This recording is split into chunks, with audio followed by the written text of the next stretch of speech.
What is up, everybody? Welcome back to another video. In today's video, we are here with the first injury report of the week for the Lions and for the Atlanta Falcons, man. It's hashtag Atlanta week. Lions looking for back-to-back wins. Isn't that great? We could literally have back-to-back wins. We could be 3-1 in our last four. 3-1 in December, right? Is that right? Yeah, it's crazy. It's a big week. Well, let's get it started. The city's been down, and it found a way to get up. And when you knock us down, we're going to get up. And on the way up, we're going to bite a kneecap off, all right? And we're going to stand up, and then it's going to take 2 more shots to knock us down. We're going to take another hunk out of you. Before long, we're going to be the last one standing. All right, just wanted to hop in here real quick to let y'all know that I'm going to split this into 2 different videos. So this is just the injury report video. Usually our injury report video is pretty long. This one's not super long.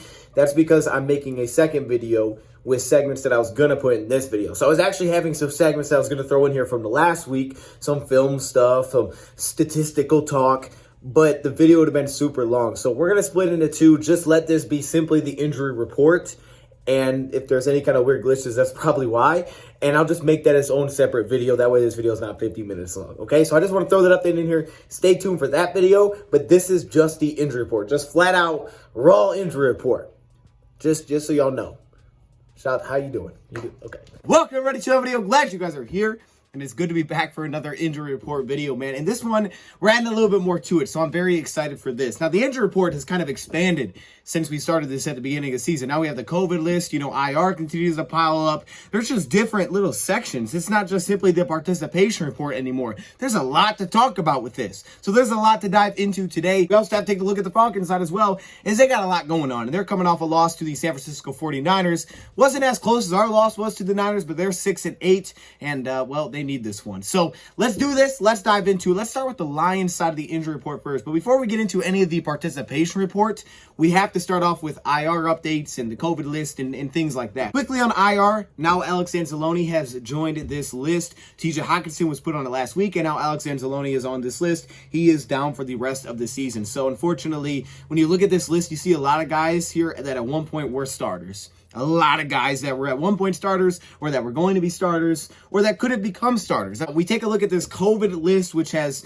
been changing left and right. Luckily, we've been getting a lot of players back off the COVID list, but usually when you're put on the COVID list, you miss a game, which is not a good update for Jared Goff. But we are getting some players off of this list as well, including one today, Jalen Elliott, who returned to practice. Let's take a look at that quick little COVID list update and see who we have on that currently. Yeah, it looks much smaller than it usually does. That's the good takeaway from this. I mean, we have, 11 players? 7? I can't remember. We had a pretty good amount of players on here before. A lot of defensive backs coming back, which is great, including Jalen Elliott, who was taken off today. But it's the new addition this week, Jared Goff, who showed up at the beginning of the week. Now, he was on a radio show on Monday where he said he was feeling pretty good. He had, cold-like symptoms. He got tested, and he tested positive. But he said now he's feeling pretty darn good. But we know since he still tested positive, he's not in the building. He's doing everything from home. They're doing everything virtually with him to keep him up with the game plan. They're like, yeah, he has the live feed. He's involved with everything. It's just he needs to have that negative test. So Goff said that he's feeling fine. Dan Campbell said today that he was feeling good. He just needs to have that negative test if he is going to get back off of this COVID list. And today being currently Wednesday, we'll just kind of wait and see what happens.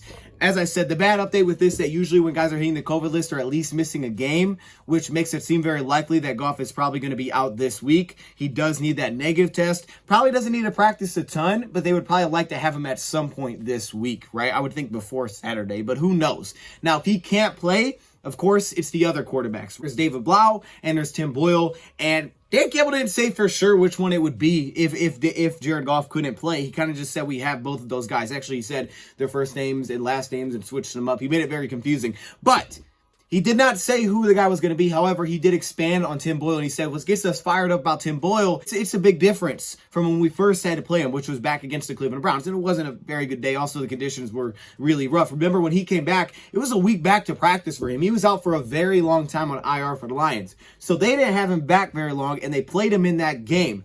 And now, Tim Boyle said today it's a night and day difference as he has practiced for about 4 weeks. He feels much better. He's reading the coverage.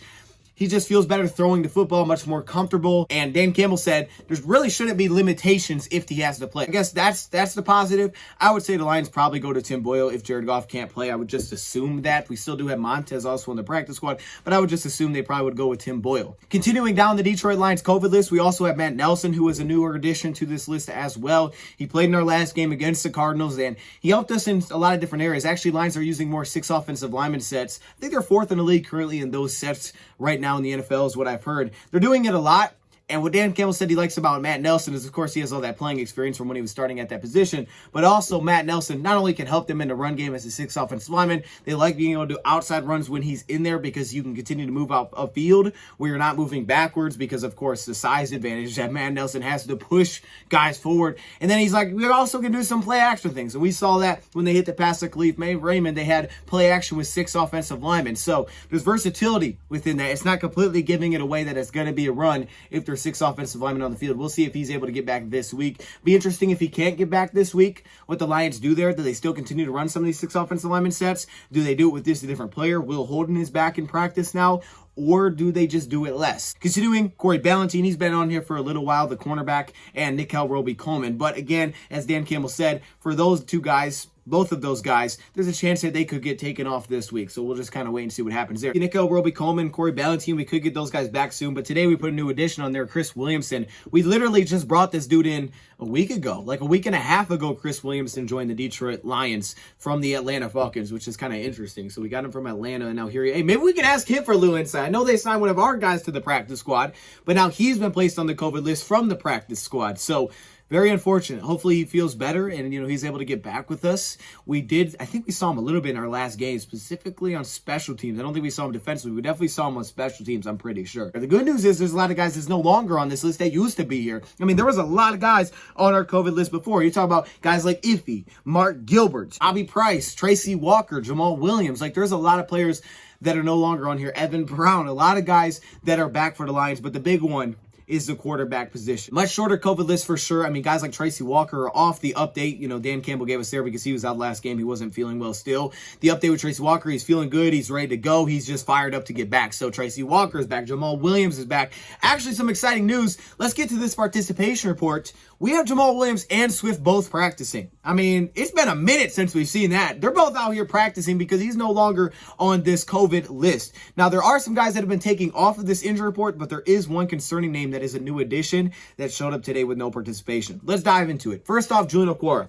Now it's on to, I think, the 3rd straight week with no participation to Julian Okwara dealing with his ankle injury. He apparently was cited running off to the side, but showing a little bit of a limp, and he's not participating. The Lions want to get him back before the end of the season and see if they can get him out there and play a little bit because they're trying to see exactly what they have in Julian Okwara. We didn't still get to see a ton of him this season, and there's really not much film to look at from last year either. Amani Oruwariye, this is the new addition.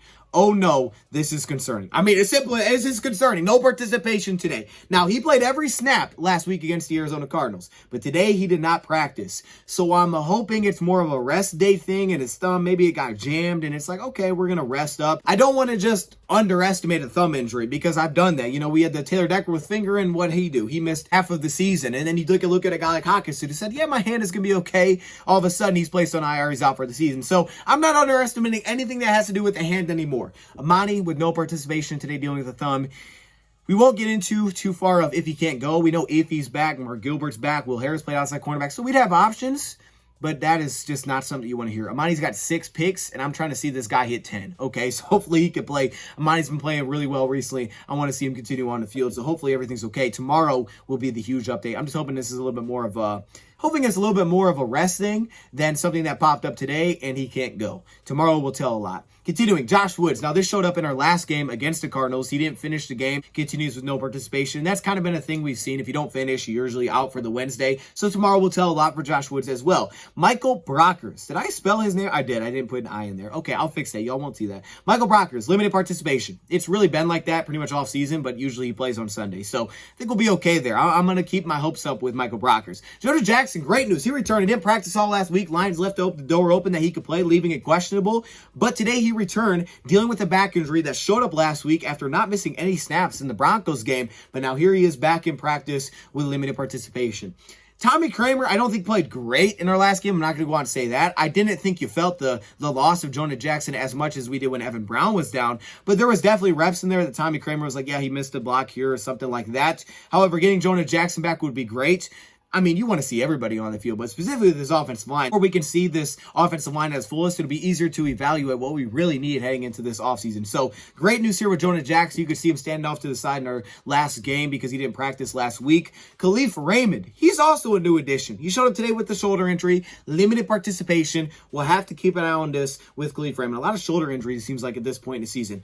Could be just a cautionary approach. Could be something that popped up today. Tomorrow will tell a lot. If it's no participation, that's not good. If it's limited or full, I think we'll be okay with Khalif Raymond. He's limited today. Josh Reynolds, he showed up on here, was it last week? And then he was able to play in our game, dealing with a thigh injury. He's limited participation. So because of that, I am more optimistic about Josh Reynolds' health right now. And he finished it off with some great news. DeAndre Swift, he's returned to practice, dealing with the shoulder injury. He's back. And Dan Campbell described it kind of like he described Jalen Reeves-Maybin last week, in saying that, yeah, you just want to make sure he's confident with his shoulder, that he's able to take that big pop and he's not even thinking about his shoulder. That's where we want to get through practice, just like Jalen Reeves-Maybin last week. And next up is Jalen Reeves-Maybin, who's also limited with the shoulder. He played in our last game, and he was really good against the Cardinals. So we could be getting back Swift and Jamal. A couple guys that are no longer on this list. Penei Sewell is one of those. The backup offense tackle, Will Holden, who was out for, I think, non-injury related last week. Austin Bryant's no longer on here. Derek Barnes is no longer on here. So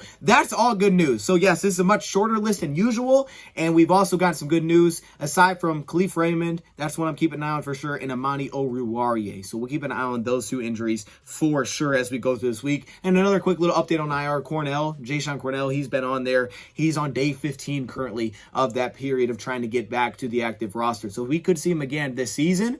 We didn't see him really much this season at all. So we'll see if he's able to get back, but that is really coming to a close of when they're going to be able to activate him off of IR. We'll see if they're able to do that. But that is the Lions side of the injury report. Definitely looks much better. Now let's take a look at the Falcons side of the injury report, which is pretty darn short, and get some updates for their side. And let's start with the IR first for the Atlanta Falcons. Okay, taking a look there, the big name that sticks out is probably Calvin Ridley, the receiver. He's currently on the NFI list. He's been out for weeks. There's been no update with Calvin Ridley. That continued today with no update. A lot of people believe that he's not going to come back this season.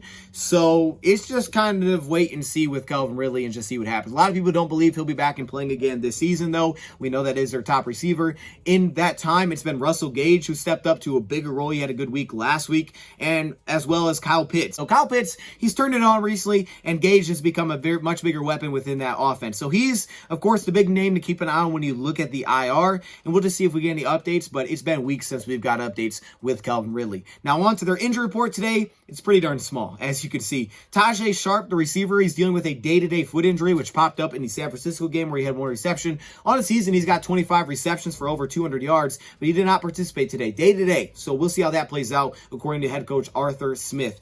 Deion Jones, that's another big name, the inside linebacker, dealing with an illness today. Apparently it was not COVID-related. Same thing with Tyler Davidson, the defensive lineman. Both those guys did not practice today, but it was an illness, and apparently it's not COVID-related. And a lot of times we've gotten good news with that. Usually guys return the next day, they come back and they practice. So hopefully that's the case with both of those guys. And you wrap it up with a young guard, Chris Lindstrom, drafted first round back in 2019, listed as a personal issue. He did not participate today. So we'll see if we get an update on that throughout the week. Very small injury report, but there are some big names. Sharp, who's been a much bigger name in the passing game because there is really no Calvin Ridley recently. Deion Jones, we all know Deion Jones, the inside linebacker. Chris Lindstrom, a top pick a couple years ago. And Tyler Davidson, the defensive lineman. So hopefully those guys are able to get healthy. Much shorter list, but they have had some movement going on recently with their team. Chad Hansen. Remember the receiver Chad Hansen that was with us through training camp? Well, Hansen is now on their practice squad, probably because of the Tajay Sharp situation, him being day-to-day. He's on their practice squad. Are they trying to get a little insight on our offense or defense or anything? Maybe. I mean, it would make sense. Hey, I'd do it too if you can get any kind of insight. We've also gotten a couple guys back off the COVID list. Cornell Armstrong today, their cornerback, he hasn't played any defensive snaps. And Quentin Bell, their defensive end, who has also not played any snaps for them defensively, the defensive end. Both those guys were taken off of the COVID list and activated today. Signed Sean Williams, strong safety, back to their practice squad. Now, he has played a little bit this season, 15 snaps defensively, but specifically he's made his impact on special teams when he's been moved up. So he's been moved up a few times this year. year, and it's just been mainly for special teams purposes defensively. So that's kind of your updates of what's going on with the Atlanta Falcons. A couple things to keep an eye on there for sure as we go through this week, and we'll just see if those guys are able to get back. A lot of illness, though, a personal issue, so I could see their injury report really clearing up in the next couple of days and being extremely small, maybe the smallest one that we've seen this season. A couple of final notes here. So kicker Riley Patterson has been named the NFC Special Teams Player of the Week. Okay, hold up. Okay, we got some awards coming in recently. Okay, this guy made all of his kicks. He was 3 for 3 with a 47-yard long. He made all his extra points. I know the Lions like Austin Seibert, but I'm just saying, I really want to see what he can do for the rest of the season. I mean, if he makes every kick for the rest of the season, are we really sure we're just going to rock with Austin Seibert going forward? Riley Patterson is kicking well. Now, I'm like everybody else. I want to see some of those long kicks. I want to see a 50-plus yard field goal, see what kind of range he's got. But 3 for 3. And a 47-yard field goal, NFC Special Teams Player of the Week. He hasn't missed a kick with us yet. No, he hasn't been here for a very long time. But I'm just saying, at least it's going to be a very good competition this offseason. I definitely can say that. That's what it seems like with Riley Patterson. Another award, Jared Goff last week was given the FedEx Air Player of the Week award. I know he was 21 for 26, 216 yards, 3 touchdowns, no picks, 139 passer rating. So statistically, it works out. And we're going to take a look at some of the passing film and how the Lions game planned it and opened it up offensively. But yes, it was a good game for Jared Goff, so makes sense. 2 awards for the Lions. Love to see it. Now back to the Lions side. A couple notes from Dan Campbell before we wrap this video up. He said that Dom Capers, he'd be ready if he needed to because of all the COVID situation to step in and be the, I think, active defensive coordinator. That'd be kind of cool. I'm not gonna lie, I like Aaron Glenn a lot, but it'd be kind of cool to see Dom Capers out there. Shout out to Dom Capers, man. I love that addition we made this offseason. He'd be able to step up. They have plans in place if coaches have to miss because of the COVID situation that's going on. Like we said, Jared Goff, he's doing it all virtually right now, dealing with the COVID situation. So Lions are just having their plans in place. They're not even required, he said, to wear a mask. They're just doing it to try to stay safe. The reason to maybe get a little bit optimistic if Boyle has to play is that he said he's been getting reps with the scout team. Of course, he took reps as the quarterback when Jared Goff was out of practice earlier in the last couple of weeks. So he's been getting much more reps, and he's been doing it mainly with the scout team during the time that Goff has been our starting quarterback. So he's been getting much more reps. So maybe that's a reason to be optimistic if Boyle does have to play this weekend. Those are really the main notes I have from today's participation report for the Lions on a Wednesday. Let me know your thoughts in the comments below, man. A couple big updates to keep an eye on for tomorrow's injury report with some of the big names here. Today, a little bit of a lighter load. Let me know your thoughts in the comments below. Thank you for watching, and I'm out.